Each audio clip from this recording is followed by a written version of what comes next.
Jake Coleman wiped the sweat from his forehead as he checked his medical supplies one more time.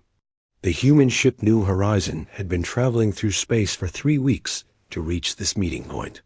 Jake was not important like the others on the ship. He was just a medic from Ohio who knew how to fix hurt people. Ambassador Linda Harper was the real star of this mission. She would talk to the alien leaders and try to make peace between humans and the Valani Empire. The space station called Crossroads 7 looked huge through the ship's windows. Jake had never seen anything like it. The station was made of strange metal that seemed to change colors in the starlight. Ships from many different worlds were docked around it. Some looked like Earth ships, but others were completely alien. Jake felt nervous but excited. This was humanity's first real chance to join the bigger galaxy. Ambassador Harper called everyone to the main room. She was a smart woman in her 50s who had worked in diplomacy for many years. She looked calm, but Jake could see worry in her eyes. "Listen carefully, everyone," she said. "The Valani are an old and proud race. They have rules we must follow. Do not touch anyone without permission. Do not look directly at their leaders for too long. And most important, do not interfere in their customs, even if you do not understand them." Jake nodded along with the others. He had read about the Valani during the long trip. They looked like humans, but had blue scales on their skin and were much stronger. Their empire controlled 12 star systems and had technology far beyond what Earth could make. If humans could become friends with them, it would change everything. The docking process took 2 hours. Jake felt the ship shake as it connected to the station. The air smelled different when the doors opened. It was clean, but had a metallic taste. The gravity was lighter than Earth normal, which made Jake feel like he might float away. A group of Valani guards met them at the airlock. They wore silver armor and carried weapons that hummed with energy. Their leader was tall with dark blue scales and golden eyes. He spoke in accented English. "Welcome to Crossroads 7. I am Captain Varnev. You will follow me to the diplomatic wing." They walked through corridors filled with aliens Jake had only seen in pictures. There were the tall Villani with their blue scales. Short furry creatures that looked like walking teddy bears. Beings made of what looked like living crystal. The station was a marvel of different technologies working together. Jake stayed close to the group and tried not to stare at everything. The diplomatic wing was beautiful, with high ceilings and walls covered in art from different worlds. Their rooms were simple but comfortable. Jake was sharing quarters with Dr. Peters, the mission's main doctor. They would be here for at least a week while the talks happened. On the 3rd day, Jake was walking back from the medical bay where he had been learning about alien first aid techniques. The corridors were less crowded during this time period. Most beings were resting or in meetings. Jake took a different path back to try to see more of the station. That was when the explosion started. The first blast knocked Jake to the floor. Emergency lights began flashing red, and an alarm screamed in multiple languages. Jake got up and looked around. Smoke was coming from somewhere ahead. He heard weapons firing and people screaming. Jake ran toward the sounds. His training kicked in. When people were hurt, he helped them. That was what medics did. He turned a corner and saw the destruction. A section of the corridor had been blown apart. Bodies lay everywhere. Some were moving and crying for help. Others were not moving at all, but most of the victims were Villani. Jake could see they had been important people because of their fancy clothes and jewelry. He started checking the wounded. His hands moved quickly as he used his medical scanner to find the worst injuries. 3 Villani were still alive, but badly hurt. Then he saw her. She was lying against a broken wall, covered in blue blood. Her scales were a lighter blue than the others, and she wore a golden crown that had been cracked by the explosion. Even hurt and covered in blood, Jake could see she was beautiful. More important, she was dying. Jake ran to her side. His scanner showed massive internal bleeding and organ damage. She had minutes to live without immediate help. Her golden eyes opened and looked at him. She tried to say something, but only blood came out of her mouth. "Do not worry," Jake said as he opened his medical kit. "I will help you." The Velani woman was losing too much blood. Jake's supplies could stop some bleeding, but not enough. She needed a blood transfusion right away. Jake checked his scanner. Somehow, human and Velani blood were compatible. He had never heard of that happening with aliens before. Jake did not think about rules or customs. He did not think about what Ambassador Harper had said about not interfering. He only thought about saving a life. He connected the transfusion tube to his own arm and then to hers. His red human blood began flowing into her blue Velani veins. The woman's eyes focused on him. She looked surprised and tried to speak again. Jake shushed her gently. "Save your strength. You are going to be okay." Other people started arriving. Velani guards and medical teams rushed into the destroyed corridor. When they saw Jake giving his blood to the woman, they all stopped moving. They stared at him with wide eyes. One of the older Velani said something in their language that sounded like a prayer. Jake kept working. He gave her medicines to help with the pain and used his tools to seal the worst cuts. Slowly, her breathing got better. The blue color returned to her scales. She was going to live. The Velani medical team took over. They moved her to a floating stretcher and rushed away.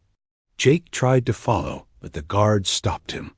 One of them, an elderly Velani with silver scales, looked at him with something like fear in his eyes. "What have you done, human?" The old Velani whispered. Jake did not understand. "I saved her life." "That is what medics do." The old Velani shook his head slowly. "You have given your life essence to Princess Zara Velthara during her moment of greatest need. The bond of life-giving is witnessed. Let none separate what sacrifice has joined." Jake felt very confused and very tired.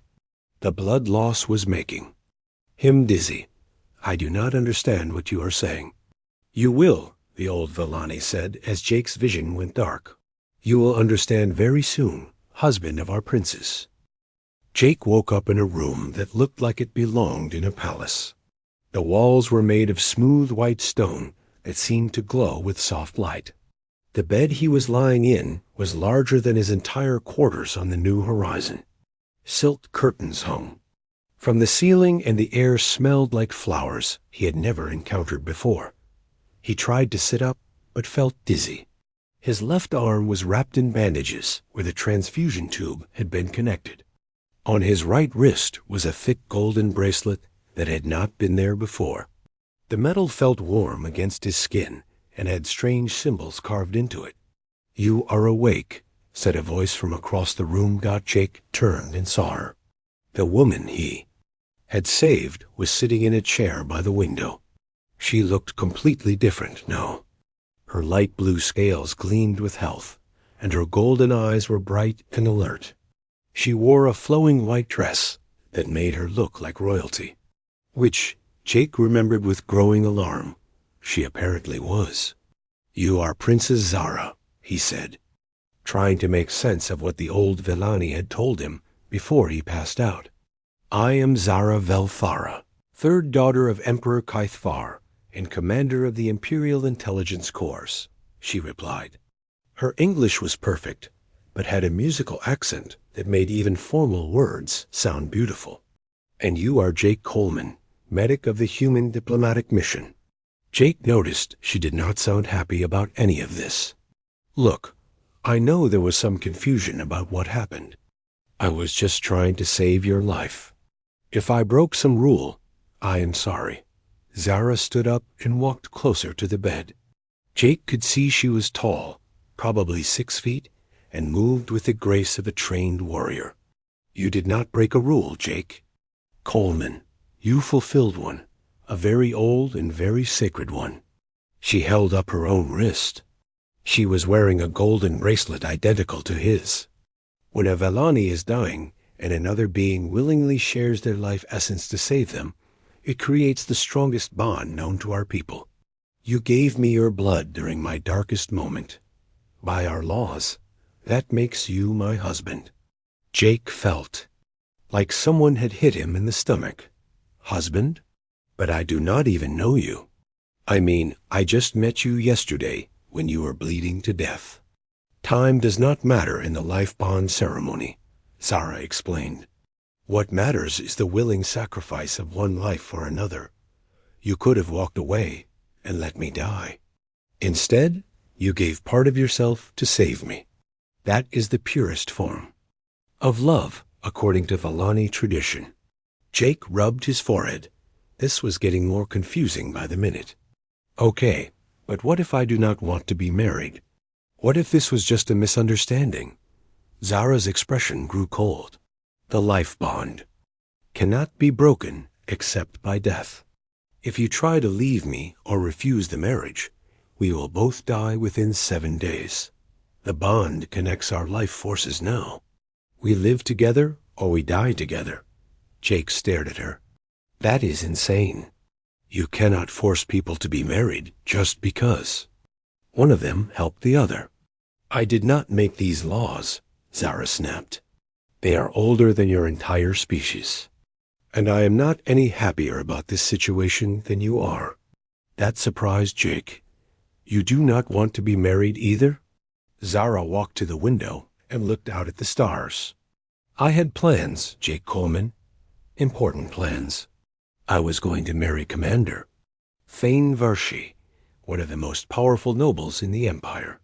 That marriage would have given me the political support I needed to help my people. Jake could hear sadness in her voice. What kind of help do your people need? The Vellani Empire is divided, Zara said. Half of our nobles think humans are primitive savages who should be ignored or destroyed.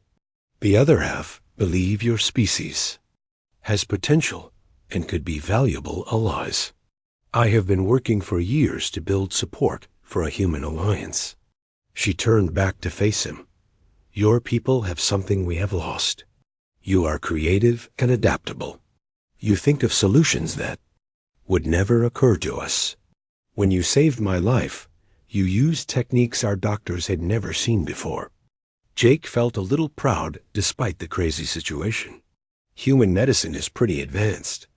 We had to be creative because we did not have alien technology to help us. Exactly, Zara said. But now my marriage to you has created a political crisis. Some Vellani see it as proof that humans are worthy of respect. Others see it as an insult to our traditions. And some see it as an opportunity to destroy both the Alliance and me. Before Jake could ask what she meant, the door opened. Ambassador Harper walked in followed by 2 Vellani guards. She looked tired and worried. Jake, thank goodness you are okay, she said. We need to talk. This situation has become very complicated. How? Complicated? Jake asked, though he was afraid to hear the answer. Ambassador Harper sat down in a chair near the bed. The attack that injured Princess Zara was not random terrorism. It was an assassination attempt by a group that wants to stop the alliance between our peoples. They targeted her specifically because she was one of our strongest supporters in the Vellani government. Zara nodded grimly. General Krekstar leads the anti-human faction. He has been trying to have me killed for months. Yesterday, he almost succeeded. But your marriage has changed the political situation, Ambassador Harper continued. Some Vellani nobles who were neutral before are now supporting the alliance. They see your willingness to risk your life for their princess as proof of human honor. Jake felt overwhelmed. I just wanted to help someone who was hurt. I did not. Think about politics. That is exactly why it worked, Zara said. Vellani politics is all about calculating advantage and showing strength. You acted from pure compassion without thinking about what you would gain. Many of my people have never seen anything like that before." Ambassador Harper leaned forward. "Jake, I know this is not what you signed up for, but your marriage could be the key to everything we are trying to accomplish here. If you and Princess Zara can make this work, it could mean peace and friendship between our species for generations. And if we cannot make it work?" Jake asked. Zara and Ambassador Harper exchanged a look. "Then General Krekstar will use our failure as proof that humans cannot be trusted," Zara said. "He will convince the Emperor to reject the alliance and possibly declare war on Earth." Jake lay back on the bed and stared at the glowing ceiling. 2 days ago, his biggest worry was whether he had packed enough medical supplies. Now the fate of 2 civilizations might depend on whether he could learn to be married to an alien princess he had just met. "What do I need to know?" he asked finally. Zara looked surprised. "You will try to make this work?" Jake thought about his medical oath to do no harm and help people whenever possible. "I became a medic to save lives. If staying married to you can save millions of lives on both sides, then I guess that is what I have to do." For the first time since he had woken up, Zara smiled. It transformed her entire face and made her look less like a stern warrior and more like a young woman dealing with an impossible situation. "The first thing you need to know," she said, "is that we have a formal dinner with the Emperor tonight. And Jake Coleman, you are about to learn that Velani table manners are much more complicated than human ones." The formal dinner with Emperor Kethvar had been a disaster. Jake had used the wrong fork, spoken when he should have been silent, and accidentally insulted 3 different noble houses by sitting in the wrong chair. The only good thing was that Zara had found his mistakes funny instead of embarrassing. She had even laughed when he tried to shake hands with a Velani lord who considered physical contact between strangers to be deeply offensive. Now, 3 days later, Jake was starting to understand why Zara had been amused rather than angry.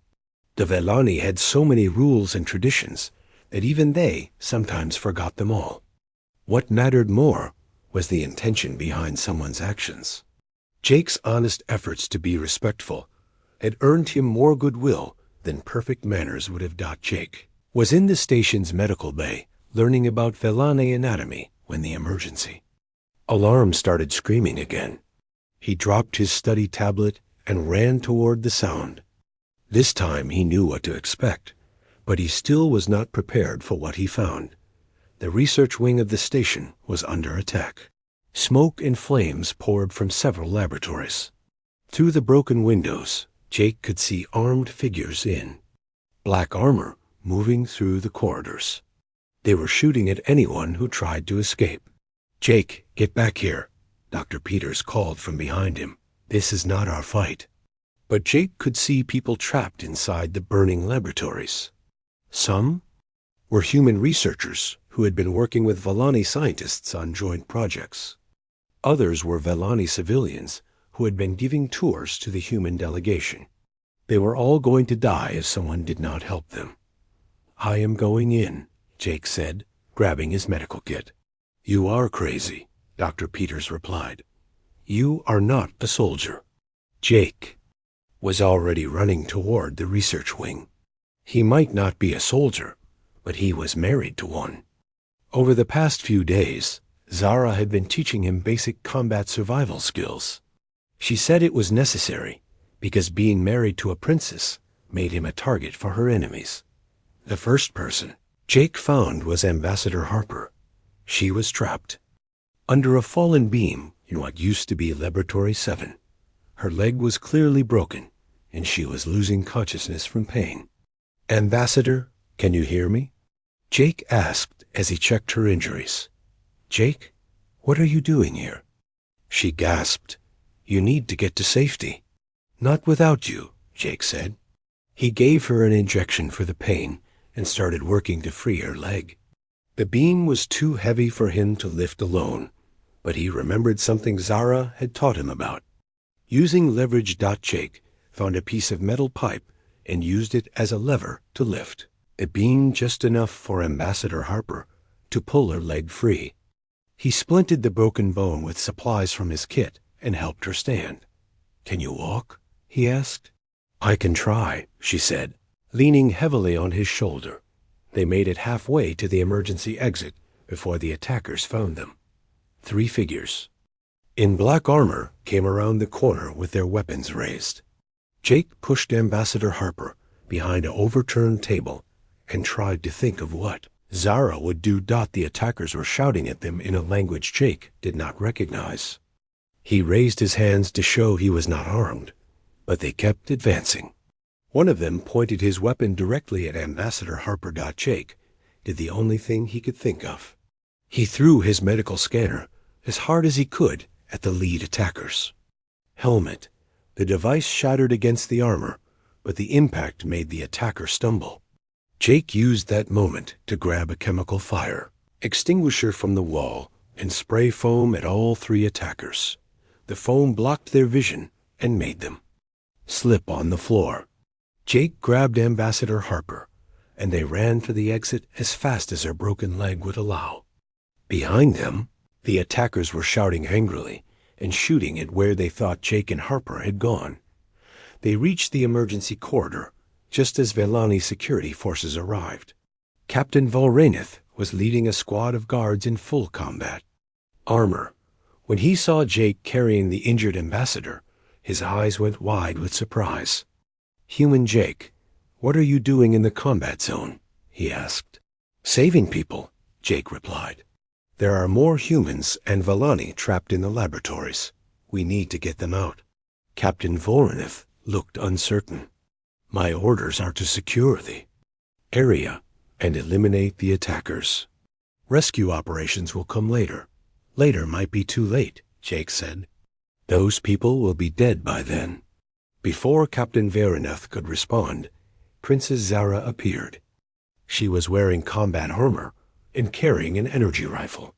Her face was set in the expression Jake had learned meant she was ready for battle. "Husband," she said formally, "you should not be here." "Wife," Jake replied, copying her formal tone. "Neither should you, but here we are." Zara almost smiled at that. "Captain Volraneth, what is the situation?" "Anti-Alliance terrorists have taken control of the research wing," the captain reported. "They are holding hostages and have threatened to kill them if we advance." Jake stepped forward. "I know where some of the hostages are. I can guide a rescue team through the service tunnels. The attackers will not expect us to come from below." "Absolutely not," Zara said. "You are not trained for combat operations." "But I'm trained to save lives," Jake argued. "And I know this. Stationed better than anyone after spending 3 days exploring it. Those service tunnels connect to every laboratory. We can get the hostages out while your guards distract the attackers from the front." Zara looked at Captain Volraneth, who nodded slowly. "The humans' plan has merit, Princess.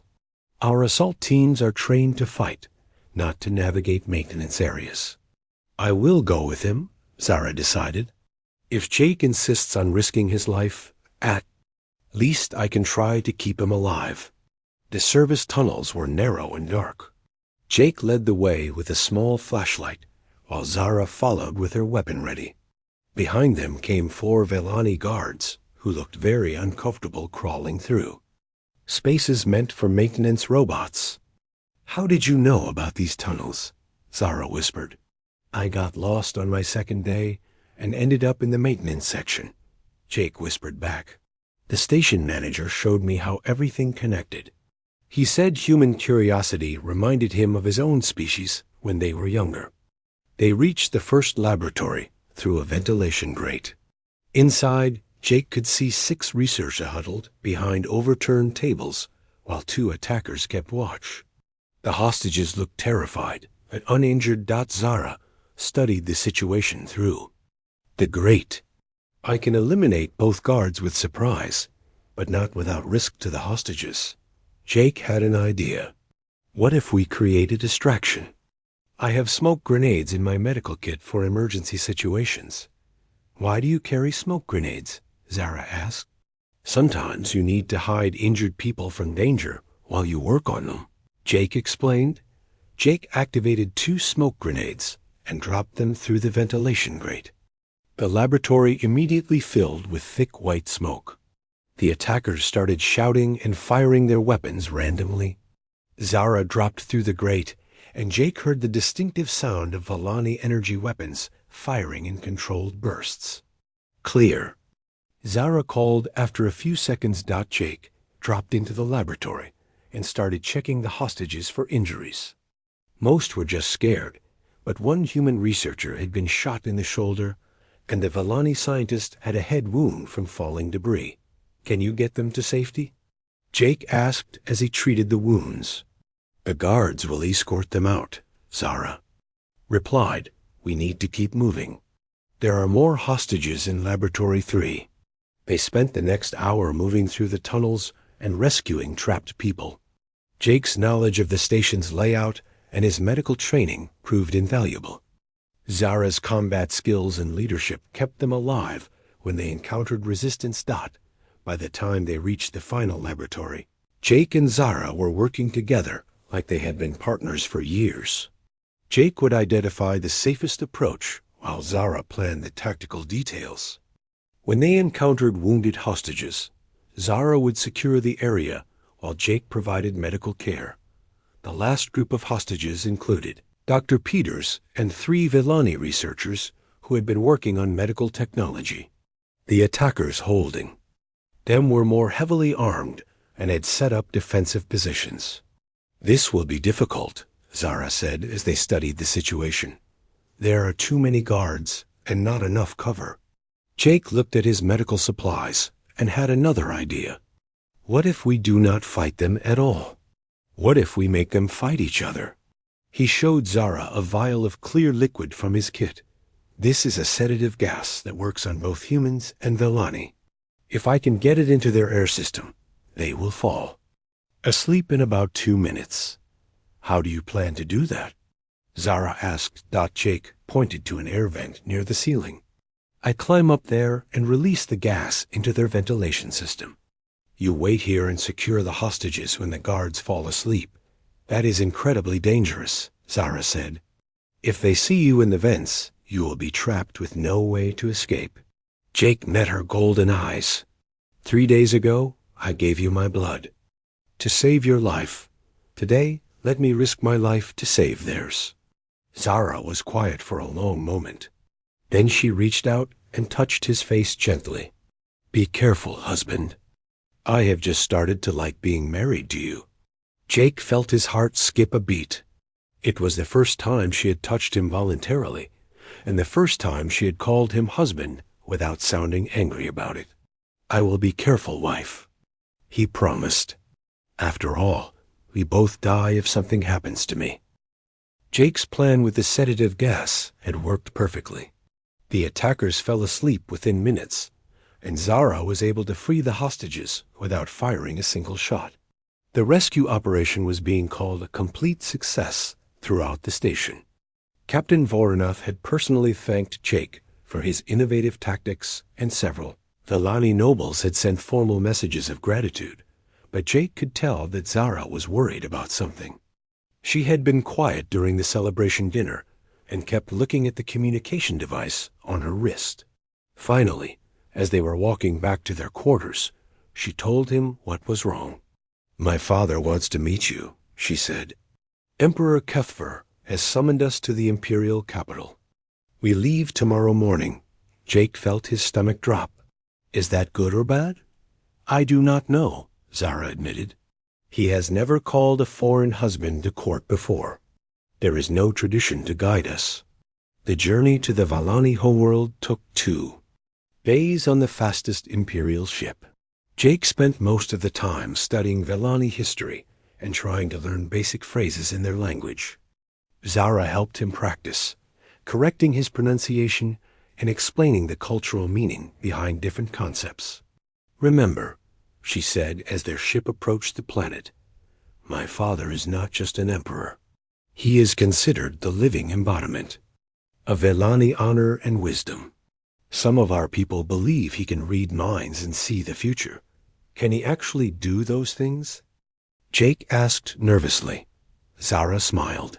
No, but he is very good at reading people and making educated guesses. The important thing is to be honest with him. He hates deception more than anything else.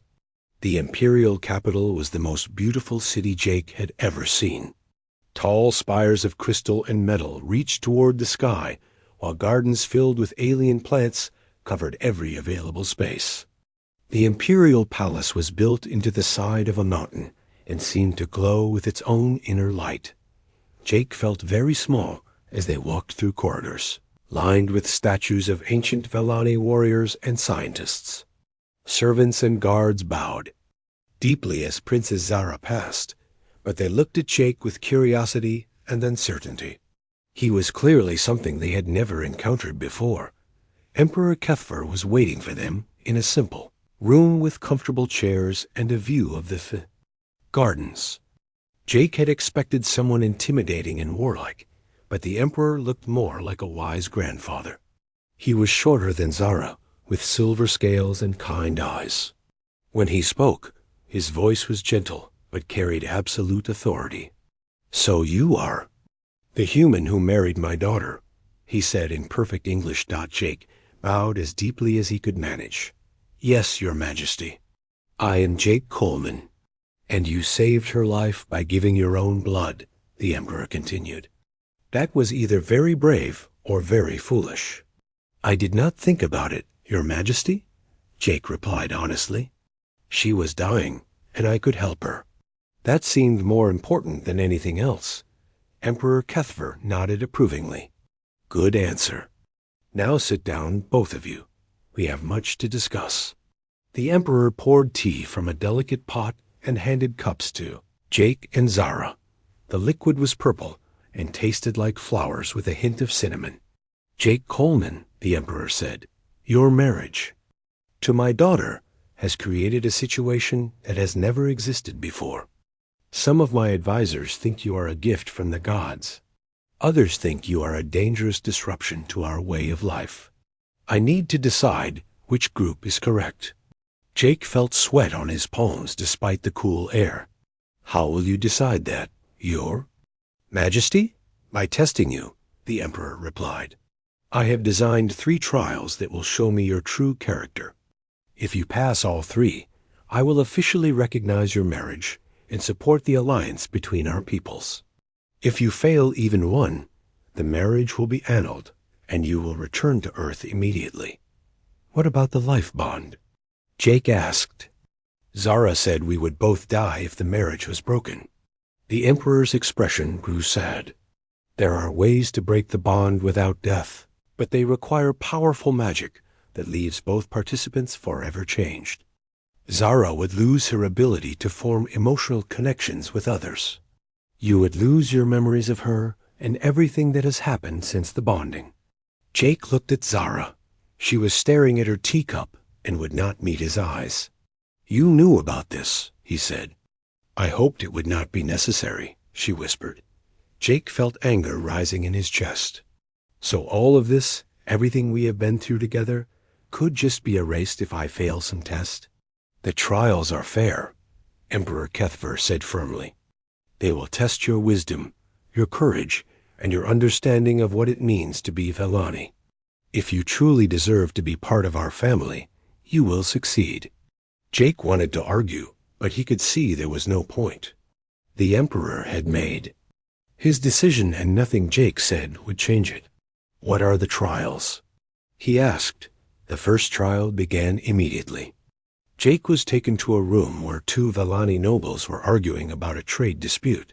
House Veltar claimed that House Morvain had cheated them out of valuable mining rights.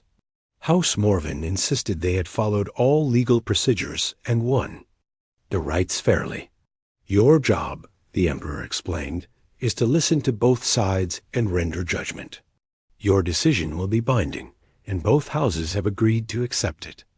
Jake spent hours listening to complicated explanations of Vellani commercial law and property rights. Both sides presented evidence and called witnesses. The more Jake heard, the more confused he became. Finally, he realized he was approaching the problem wrong.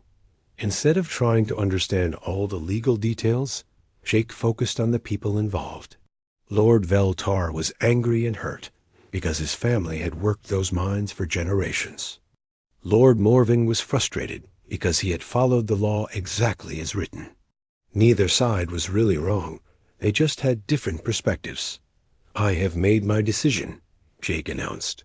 "House Morven won the mining rights legally and will keep them. However, they will hire workers from House Veltar to operate the mines and pay them 20% above normal wages. This way, House Veltar keeps their connection to the land while House Morvain gets the profits they legally earned." Both nobles looked surprised, then thoughtful. After a few minutes of whispered discussion with their advisors, they both agreed to Jake's solution. "Interesting," Emperor Kethfer said when the nobles had left. "You found a way to honor both law and tradition. That shows wisdom." The second trial was more physical. Jake was taken to a training ground where young Vellani warriors practiced combat. He was given lightweight armor and a practice sword. "Your opponent will be Commander Thane Vesha," the Emperor announced. "The same warrior my daughter was originally intended to marry." Jake's heart sank. Thane was at least 7 feet tall, with muscles like steel cables. He moved with the fluid grace of someone who had trained for war since childhood. Jake, on the other hand, had learned to fight only in the past week and was still clumsy with Vellani weapons. The combat began, and Jake immediately realized he had no chance of winning through strength or skill. Thane was faster, stronger, and infinitely more experienced. Within seconds, Jake was on his back with Thane's sword at his throat. Again, the Emperor commanded. Jake got up and was knocked down again, and again, and again. After the 5th defeat, Jake was bloody and exhausted, but he kept getting up. That was when he noticed something.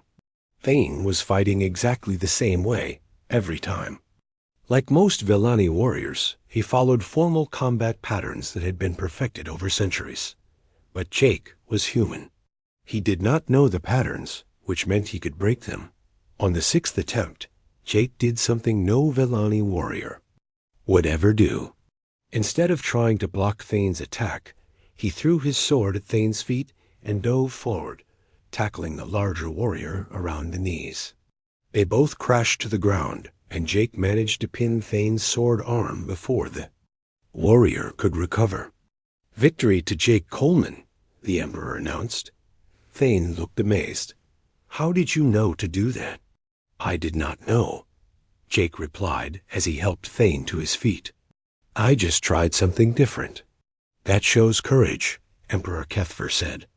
"Not just the courage to fight a superior opponent, but the courage to think in new ways when old ways are not working." The third trial was the hardest.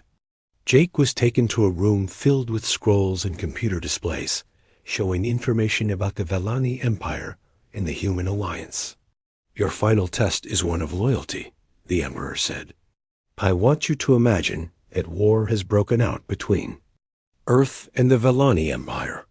You have learned that Earth is planning a surprise attack that will kill millions of Vellani civilians, including members of the Imperial family. You have the power to warn us and save those lives, but doing so will allow us to counterattack and destroy the Earth fleet, killing thousands of your own people. What do you do?"